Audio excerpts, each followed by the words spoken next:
Anyone who's struggled with a chronic mental illness has at least one, and probably many, lost years. Lost years are years where your life didn't really progress in any meaningful way, or maybe even regressed to some extent. You probably didn't form any new good relationships, although you may have formed a few bad ones out of loneliness and desperation. You may have lost some people you really cared about because your symptoms made it difficult for you to be who they wanted you to be. You didn't learn a lot of new skills or develop new passions. You mostly just repeated the same things over and over again. You spent a lot of time in bed or on the couch watching familiar shows and movies, maybe gaming a lot if you're anything like me. If you were employed or in school, every day was a struggle just to get to the end of it. You probably didn't do very well. Maybe you got put on a performance improvement plan or lost your job entirely. Your grades were far below your normal performance level. You basically just tried your best to survive, and you might even feel like you didn't do a particularly good job of that. But the worst part, I think, is if some of these lost years happen during key developmental periods, which they often do, like childhood or adolescence or even early adulthood, your development probably fell behind as well. Your social skills, academic skills, physical abilities, life skills in general, they probably feel like they're below where your peers are, even if you used to be kind of on the same level. And the more of these lost years a person accumulates, the more fuel their negative belief systems have to keep the fires of self-hatred, failure, rejection, and negative projections about the future burning bright. But it doesn't have to be that way. The conclusions about what your lost years say about your value as a person or your hope for a different future, they seem factual, but they're not. They are nothing more than opinions about things that happened. I have a different opinion about them. Shocking, I know.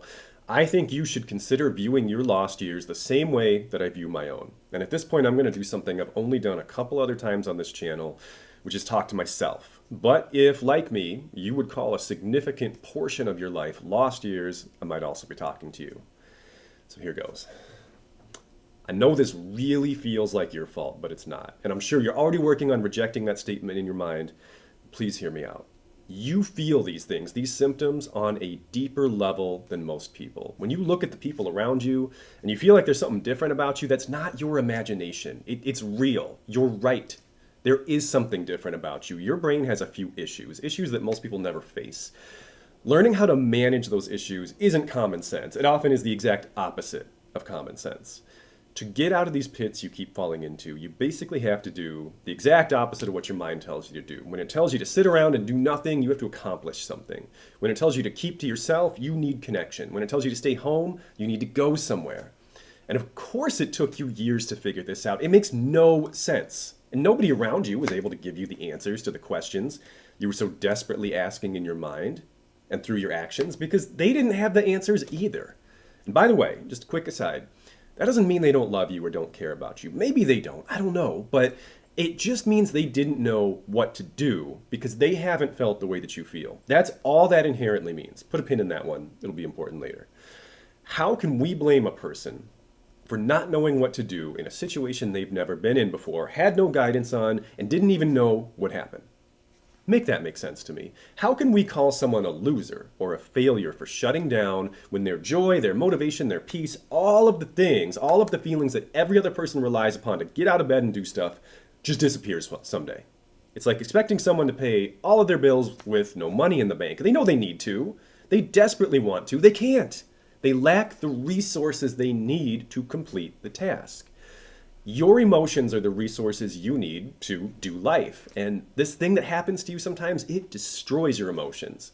It makes some of them inaccessible, it amps others up, it throws your entire system into unfathomable disarray. It's like trying to land a jet for the first time and all the controls are unlabeled. You're not going to know how to do that. So tell me this. I just said a lot of things to you. What was I wrong about?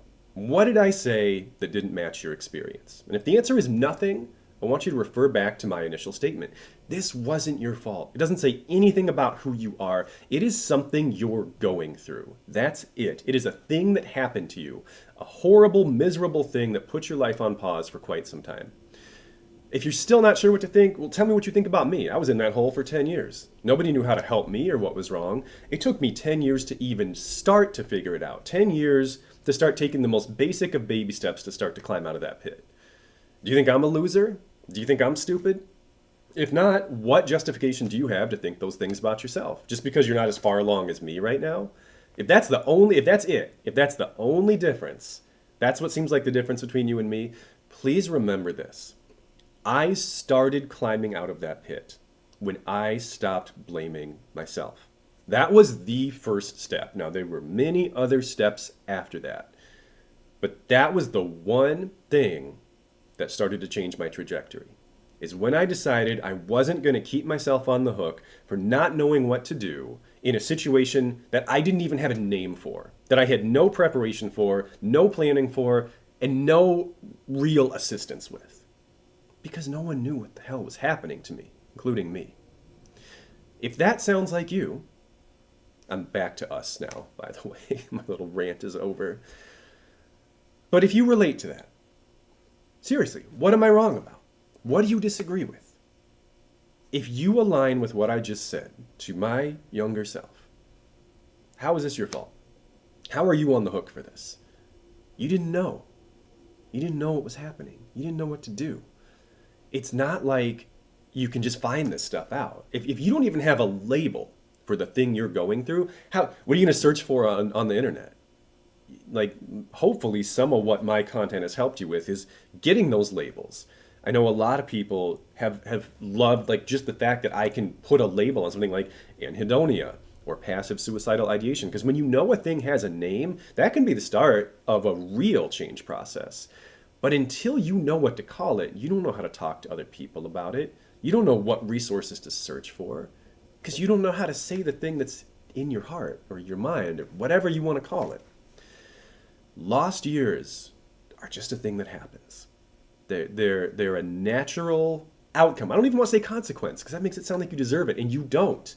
They're an outcome, a natural outcome of your first experience and possibly subsequent experiences with chronic mental health episodes. This stuff is not easy. It is not common sense. And it does not mean that you're stupid or a loser or a failure or a bad person if you've got these big gaps in your life. If you've got these years where there's just virtually no memories because nothing happened, because you didn't do much. That's part of this. It just goes with the territory. I'm not saying it doesn't suck. It's awful. And I don't know that I'll ever fully be over mine. I have like, I was going to say memories, but that's not even the right word. I have fantasies of memories of what I think should have happened during that time. And I have to grieve those because they're never going to happen. Even if I do those things later in life, it will never be what I wish it was. I know you have your versions of that too, and I'm sorry about that. I really am. I do know, at least to some degree, I know that pain. You need to grieve it, you need to feel it, but do not cross the line into self-blame. There's no benefit in that. It will just slow you down. Okay, that was a little more than I expected. That's all I have for you today. I hope this helped. If it does help or did help, I hope you consider subscribing, leaving a comment, leaving a like. That's why I do this. So it means a lot to me when you guys do that. I'll see you next time. Take care.